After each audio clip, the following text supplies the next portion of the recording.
Grace and Peace, I'm Susan. Grace and Peace, I'm Frank. And together we're Team Adkins. We're bringing you Word of Mouth Wednesdays with New Life Fellowship. Today's word we're going to be coming from Luke 23, verses 32 through 34. We're going to tag this text, Grace at Work. The text reads, 2 other men, both criminals, were also led out with him to be executed. When they came to the place called the Skull, they crucified him there along with the criminals, one on his right, the other on his left. Jesus said, Father, forgive them, for they do not know what they are doing. And they divided up his clothes by casting lots. So today's text is identifying God's grace at work. Yes, in this particular text, we have Jesus, 2 thieves, and a conversation between Jesus and God. Yes. And then God showing his unmerited favor unto those that can see, which was the 2 thieves.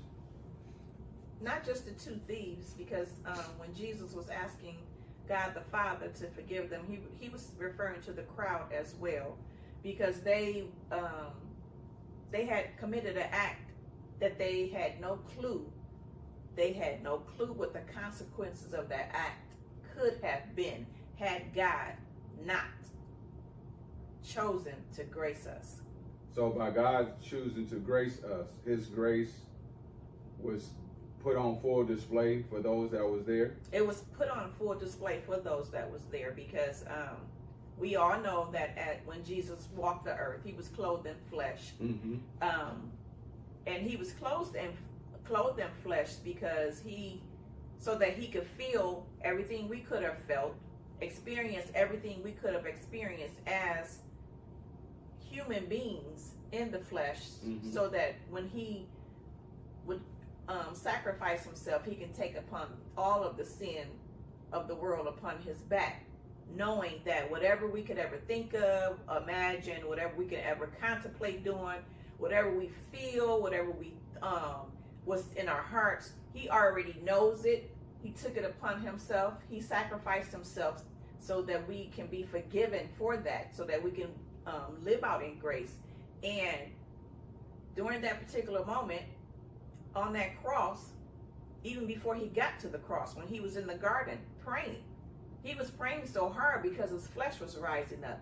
And the Bible says he was praying so hard that his sweat was as drops of blood. And he was asking the Father to remove the cup from him, because that flesh didn't want to go through that process. So when he realized that God would not remove that cup from him, he said, nevertheless, thy will be done. So that means we also need to have another nevertheless, thy will be done in us. Yes, we do. When we recognize God's grace at work. Yes. So when his grace is put on display, we should also be able to see it. We should be able to see it. And I know it's hard, because when our backs are up against the wall, we think that there's no way out. But if we keep our focus on God and allow him to do his work, he makes a way out for us.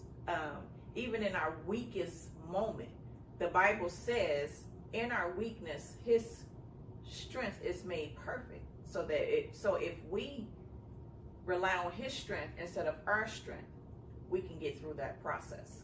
So here in this particular part of the text, that Jesus and the 2 thieves was on a cross together, the one thief decided to identify that the crimes he committed, he deserved to die. Mm-hmm.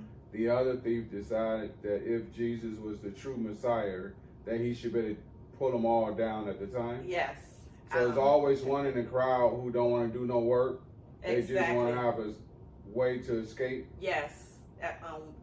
We living in a time where everyone thinks the sky is supposed to open up, and everything that we could ever possibly dream of or imagine or think we want, it's just supposed to fall out. But as my study buddy says, the one thief was ear hustling as Jesus was on the cross having a conversation with the Father, because we know as the hour drew near, that flesh had to be rising up all the more, and he was having a conversation.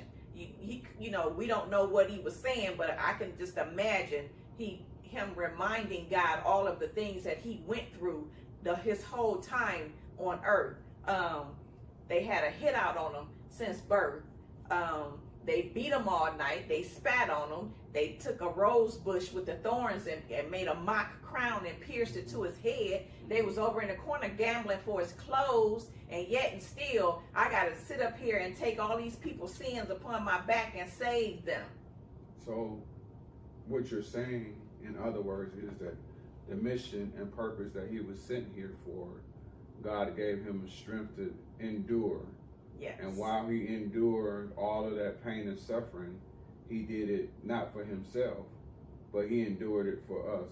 Yes. And while he endured it for us, we should also want to give him glory, because he took upon the price that was meant for us to pay, that no one else could possibly pay or repay him for what he's done. Exactly. So it was basically, again, God's grace at work. Yes. So you have to be able to see God's grace at work through faith. Yes, through faith. You got to believe.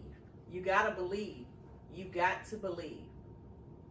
So here tonight, we want to just, any closing thoughts? My prayer is that as we go through this week in remembrance of what Jesus did for us, and remembrance of the act that took place during that time that this week represents, knowing that he's now in heaven on the right hand side of the Father. He's interceding for us. He's still extending that grace. My prayer, our prayer, is that we walk in that grace and that we don't take it for granted. So saying that we should not take it for granted, we should at least acknowledge who he is, like the one thief came to the understanding that he made the acknowledgement that Christ is the Son of the living God. Yes. So in that acknowledgement, we also can acknowledge that we are living still in a dispensation of grace. We are living in a dispensation of grace. And God's grace make space for us. Yes, it to does. get past and over and through all our trials and tribulation. Yes. And even when we can't get over them or through them, God still provides us strength to be able to endure like he did for Jesus. Yes, he does. So even when we should have a nevertheless mindset sometimes, that no matter what happened, God's give us the ability to get through it. Yes. We'd like to thank you for this time to tune in to Word and Walk Wednesday through New Life Fellowship Church. We're Team Adkins, and we love to see you next time on the other side of God's grace working in your life.